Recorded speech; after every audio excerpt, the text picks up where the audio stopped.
Hello, hello! Andito na naman ng isang OFW na magbabalita sa inyo sa larangan ng showbiz. At ang pag-uusapan natin ngayon guys ay isa na namang singer na pumanaw. Napakalungkot na balita sa mundo ng original Filipino music. Pumanaw na ang OPM icon na si Haji Alejandro sa edad na 70. Siya ay sumakabilang buhay noong Abril 21, 2025. Matapos ang matinding laban sa advanced colon cancer. Wala pang opisyal na pahayag mula sa kanyang mga pamilya o pamilya niya. Ngunit nagbago ang cover photo ang anak niyang si Barney Alejandro.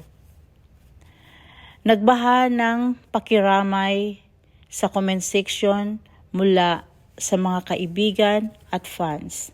Si Haji ay tinaguriang kilabot ng mga kolehiyala noong kanyang kasikatan. Noong isang biyahin niya sa Bigan, nakaranas siya ng matinding bloating at hirap sa paghinga.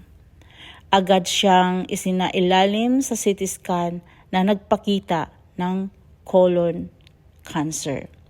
Sumailalim siya sa emergency surgery noong February 2025. Nagkaroon ng komplikasyon, seizures at infection.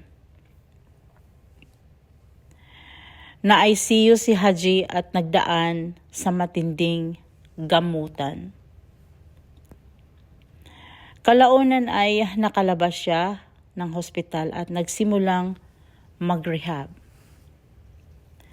Unti-unti niyang nabawi ang kanyang boses at may kakayahang kumanta na siya. Ibinalita ng anak niyang si Rachel Alejandro na mas gumaganda na ang lagay ng kanyang ama at muling umaasang makapag-perform sa entablado.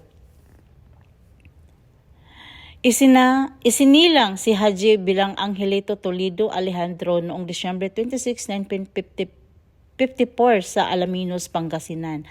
Sumikat siya noong dekada 70 bilang miyembro ng circus band. Nagsulok career siya at naging unang kampiyon ng Metro Manila Popular Music Festival.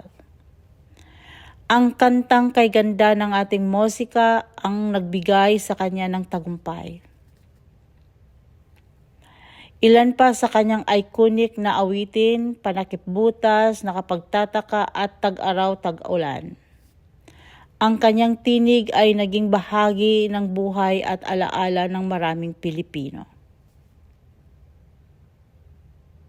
Rest in peace, Sir Haji Alejandro.